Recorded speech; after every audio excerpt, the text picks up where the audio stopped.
बिस्मिल्लाहिर्रहमानिर्रहीम। अस्सलामु अलैकुम। मदियन के करीब पहुंचे तो देखा कुएं के पास बहुत से लोग जमा है जो अपने अपने जानवरों को पानी पिला रहे हैं, मगर दो लड़कियां अपने जानवरों के लिए एक तरफ खड़ी है। हजरत मूसा अलैहिस्सलाम ने उनसे पूछा कि तुम यहाँ क्यों खड़ी हो? उन्होंने कहा, हमारे बाबा बूढ़े हैं, हम इस इंतजार में खड़े हैं कि यह लोग अपने जानवरों को पानी पिला ले तो बचा हुआ पानी अपने जानवरों को दे। तो हजरत मूसा अलैहिस्सलाम ने पानी खींचा और उनके जानवरों को पानी पिला दिया और एक दरख्त के नीचे जाकर बैठ गए। क्योंकि शहर में किसी से जान पहचान न थी, वो दोनों लड़कियां हजरत शोएब अलैहिस्सलाम की साहिबजादियां थी, जिनका किस्सा आप पहले सुन चुके हैं। उन्होंने घर जाकर अपने वालिद से तमाम किस्सा बयान किया और उनके फरमाने पर हजरत मूसा अलैहिस्सलाम को अपने घर ले गई। जब उन्होंने अपनी मुसीबत का किस्सा सुनाया तो हजरत शोएब अलैहिस्सलाम ने फरमाया, अब डरने की जरूरत नहीं, अल्लाह ने आपको जालिम कौम से बचा लिया है। हजरत शोएब अलैहिस्सलाम ने उनसे कहा कि तुम 8 साल तक मेरे पास काम करो और 2 साल थक जाओ तो तुम्हें इख्तियार है, मगर इसका हक नहीं रखूंगा। 8 साल गुजर जाने पर तुम्हें अपने पास रहने पर मजबूर ना करूंगा। अपनी तरफ से यह वादा करता हूँ कि अपनी एक लड़की का निकाह तुमसे कर दूंगा। हजरत मूसा अलैहिस्सलाम ने कहा कि मुझे मंजूर है, 10 साल इसमें जो मुद्दत चाहूं पूरी करूं। मुझ पर जोर ज्यादती न होनी चाहिए और अल्लाह ताला इन बातों पर गवाह है। चुनांचे वो बराबर काम करते रहे और जब मुद्दत पूरी हो गई तो हजरत शोएब ने अपनी लड़की का निकाह उनसे कर दिया। जब निकाह हो गया तो दोनों मियाँ बीवी वहां से रवाना हुए और रास्ते में एक जगह पहाड़ी की तरफ उन्होंने आग देखी। हजरत मूसा अलैहिस्सलाम ने अपनी बीवी से कहा, तुम यहाँ ठहरो, मैं आग लेकर अभी आता हूँ, और अगर कोई शख्स वहां मिल गया तो उसे रास्ता भी मालूम कर लूंगा। वहां गए तो मैदान का किनारे पर दरख्त में से आवाज आई, मुबारक है वो जो इस आग में हो और जो इसके चारों तरफ है।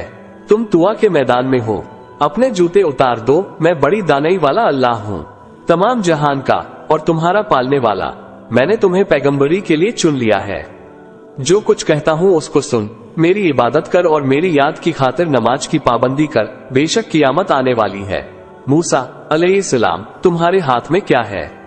उन्होंने कहा, यह मेरी लाठी है, इस पर सहारा लेता हूँ, अपनी बकरियों के लिए इससे पत्ते झाड़ता हूँ और इसके सिवा इससे और भी काम लेता हूँ।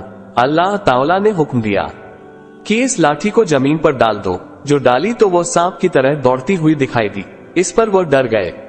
अल्लाह ताला ने इरशाद फरमाया कि इसको पकड़ लो और डरो नहीं, हम अभी इसको पहली हालत पर कर देते हैं और अपना दाहिना हाथ अपने बाई बगल में दे लो, फिर निकालो, बिना किसी ऐब के निहायत रोशन होकर निकलेगा।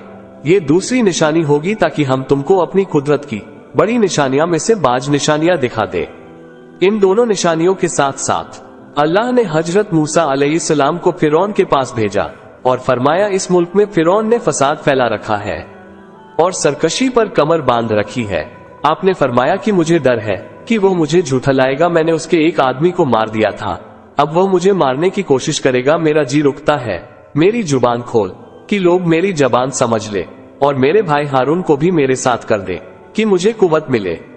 हजरत मूसा अलैहिस्सलाम की दुआ कबूल हो गई और दोनों भाइयों ने मिस्र में जाकर फिरौन से कहा कि अल्लाह ताला ने हमें तेरे पास भेजा है कि तू बनी इसराइल को न सता और उन्हें हमारे साथ रवाना कर दे। हमारे पास तेरे रब की निशानियां हैं और वह भी यकीन कर ले कि सलामती उस शख्स के लिए है जो सीधी राह पर है, और जो शख्स झूठलाएगा और सरकशी करेगा उस पर अल्लाह का अजाब आएगा। फिरौन के पास अल्लाह का पैगाम पहुंचा दिया गया, मगर उसे अपनी हुकूमत, फौज और खजानों पर घमंड था, इसलिए वो बराबर उनसे बहस करता रहा और जब हर बात का उसको ठीक ठीक जवाब मिलता रहा तो उसने मूसा अलैहिस्सलाम से कहा, तुम बच्चे से थे जब तुम हमारे घर में आए, हमने तुम्हें सालों साल तक अच्छी तरह पाला और रहा एहसान जतलाना परवरिश का, सो वो यह नेमत है जिसका तू मुझ पर एहसान रखता है कि तूने बनी इसराइल को सख्त जिल्लत में डाल रखा था, और जब तुमने मेरे कत्ल का इरादा किया तो मैं मदीने चला गया। फिर अल्लाह ने मुझे दानाई की और अब रसूल बनाकर तेरी तरफ भेजा। फिरौन ने कहा, तुम्हारी वो हरकत यानी कीर्ति को कत्ल किया था और तुम बड़े नासीपास हो। हजरत मूसा अलैहिस्सलाम ने जवाब दिया कि वाकई उस वक्त वो हरकत कर बैठा था और मुझसे गलती हो गई थी। फिरौन इस बात को सुनकर लाजवाब हो गया और बात बदलकर पूछने लगा, तुम्हारा रब कौन है? आपने फरमाया, जिसने आसमान और जमीन को पैदा किया। जो न सिर्फ तुम्हारा बल्कि तुम्हारे बाप दादा का पालने वाला है। फिरौन ने दरबारियों से कहा कि यह तो कोई दीवाना है जो बहकी बहकी बातें कर रहा है।